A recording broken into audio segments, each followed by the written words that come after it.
ಚಿಕ್ಕನಾಯಕನಹಳ್ಳಿ ತಾಲ್ಲೂಕು ಕ್ರೀಡಾಂಗಣದಲ್ಲಿ ಆಯೋಜಿಸಲಾಗಿದ್ದ 77ನೇ ಗಣರಾಜ್ಯೋತ್ಸವ ಕಾರ್ಯಕ್ರಮದಲ್ಲಿ ತಹಶೀಲ್ದಾರ್ ಹಾಗೂ ಕಾರ್ಯನಿರ್ವಹಣಾಧಿಕಾರಿಗಳೊಂದಿಗೆ ಭಾಗವಹಿಸಿ ಗಣರಾಜ್ಯೋತ್ಸವದ ಧ್ವಜಾರೋಹಣವನ್ನು ನೆರವೇರಿಸಿ ಈ ಸಂದರ್ಭದಲ್ಲಿ ಎಸ್ಎಸ್ಎಲ್ಸಿ ಸೇರಿದಂತೆ ಹಲವು ವಿದ್ಯಾರ್ಥಿಗಳಿಗೆ ಸನ್ಮಾನಿಸಿ ಗೌರವಿಸಲಾಯಿತು. ಜೊತೆಗೆ ಗಣರಾಜ್ಯೋತ್ಸವ ಕಾರ್ಯಕ್ರಮದಲ್ಲಿ ಅತ್ಯುತ್ತಮ ಪ್ರದರ್ಶನ ನೀಡಿದ ಹಲವು ಶಾಲೆಗಳಿಗೆ ಬಹುಮಾನಗಳನ್ನು ವಿತರಿಸಿ ನಂತರ ಜೆಡಿಎಸ್ ಶಾಸಕಾಂಗ ಪಕ್ಷದ ನಾಯಕರಾದ ಶ್ರೀ ಸುರೇಶ್ ಬಾಬು ಸಿಬಿರವರು ಮಾತನಾಡಿ, ಭಾರತವು ಆಗಸ್ಟ್ 15, 1947 ರಂದು ಸ್ವಾತಂತ್ರ್ಯ ಪಡೆದ ಬಳಿಕ ಆಗಸ್ಟ್ 29 ರಂದು ಡಾ. ಬಿ. ಆರ್. ಅಂಬೇಡ್ಕರ್ ಅವರ ನೇತೃತ್ವದಲ್ಲಿ ಸಂವಿಧಾನ ಕರಡು ಸಮಿತಿಯನ್ನು ರಚಿಸಲಾಯಿತು. ಈ ಸಮಿತಿಯು ಸಂವಿಧಾನದ ಕರಡನ್ನು ಸಿದ್ಧಪಡಿಸಿ ನವೆಂಬರ್ 4, 1947 ರಂದು ವಿಧಾನಸಭೆಗೆ ಸಲ್ಲಿಸಿತು. ಅದನ್ನು ನವೆಂಬರ್ 26, 1949 ರಂದು ಅಂಗೀಕರಿಸಲಾಯಿತು.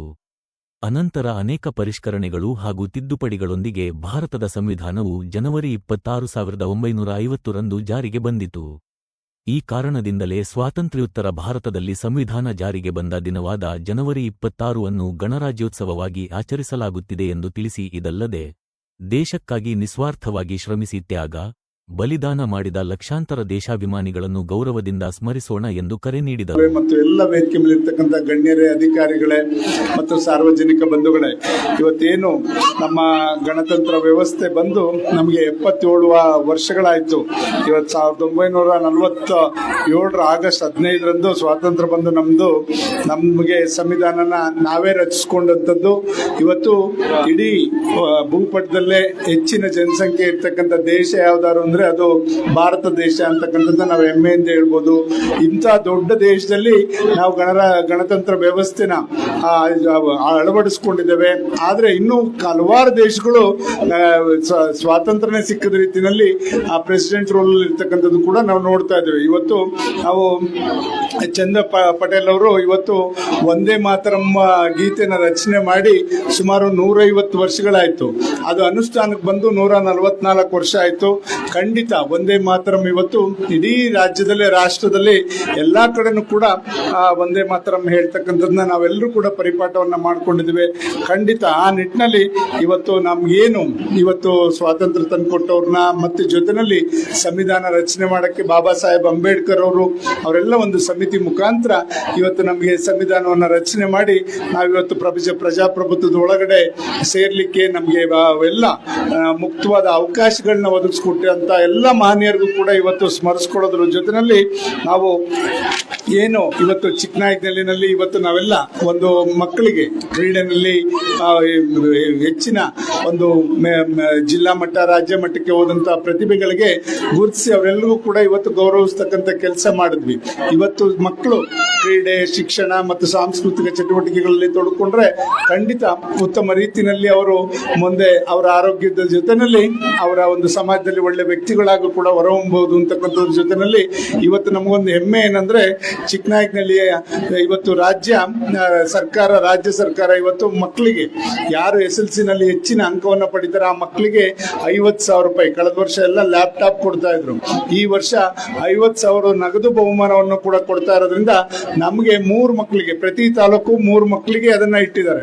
ನಮಗೊಂದು ಹೆಮ್ಮೆ ಏನಂದ್ರೆ 3 ಮಕ್ಕಳು ತಾಲೂಕಲ್ಲಿ ಆಯ್ಕೆ ಆದ್ರೆ ಇನ್ನಿಬ್ರು ಮಕ್ಕಳು ಜಿಲ್ಲೆಗೂ ಕೂಡ ಆಯ್ಕೆ ಆಗಿದ್ದಾರೆ. 2 ಬೋನಸ್ ಕೂಡ ನಮಗೆ ಸಿಕ್ಕಿದೆ. ಅದಕ್ಕೆ ಶಿಕ್ಷಣ ಇಲಾಖೆಗೆ BO ಅವರ ಜೊತೆನಲ್ಲಿ ಇರ್ತಕ್ಕಂಥ ಎಲ್ಲ ಶಿಕ್ಷಕರಿಗೂ ಇವತ್ತು ಅಭಿನಂದನೆಯನ್ನ ಸಲ್ಲಿಸಲಿಕ್ಕೆ ಬಯಸ್ತೇನೆ.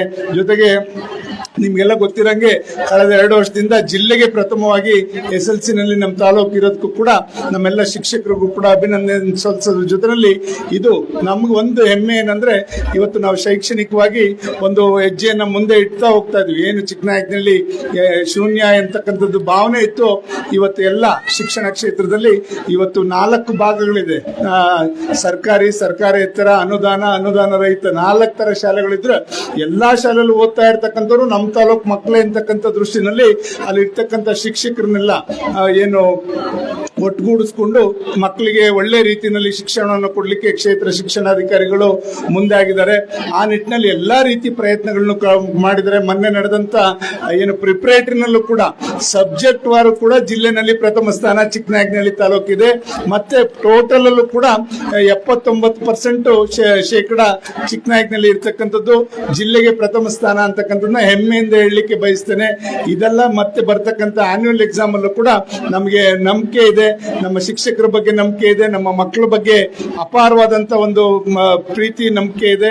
ಮತ್ತೆ ನಮ್ಮ ಕ್ಷೇತ್ರ ಶಿಕ್ಷಣಾಧಿಕಾರಿಗಳು ಕೂಡ ಉತ್ತಮ ರೀತಿಯಲ್ಲಿ ಮಕ್ಕಳನ್ನ ತಯಾರು ಮಾಡೋದಕ್ಕೆ ಮತ್ತೆ ಶಿಕ್ಷಕರನ್ನ ಒಗ್ಗೂಡಿಸ್ಕೊಂಡು ಹೋಗೋದಕ್ಕೆ ಮುಂದಾಗಿದ್ದಾರೆ. ಏನಾದ್ರು ನೆಮ್ಮದಿಯಾಗಿ ನಾವೆಲ್ಲರೂ ಕೂಡ ಇಲ್ಲಿ ಕೂತಿದ್ದೇವೆ ಅಂದ್ರೆ ಗಡಿ ಕಾಯ್ತಾ ಇರ್ತಕ್ಕಂಥ ವೀರ ಯೋಧರನ್ನು ಕೂಡ ನಾವು ಸ್ಮರಿಸ್ಕೊಳ್ಳೋದ್ರ ಜೊತೆಯಲ್ಲಿ ಬಾಬಾ ಸಾಹೇಬ್ ಅಂಬೇಡ್ಕರ್ ಅವರೇನು ನಮಗೆ ಸಂವಿಧಾನವನ್ನ ರಚನೆ ಮಾಡಿಕೊಟ್ರೋ ಅದರಡಿನಲ್ಲಿ ನಾವೆಲ್ಲರೂ ಕೂಡ ಪ್ರಜಾಪ್ರಭುತ್ವದ ವ್ಯವಸ್ಥೆನಲ್ಲಿ ನಾವು ಬದುಕ್ತಾ ಇದ್ದೇವೆ.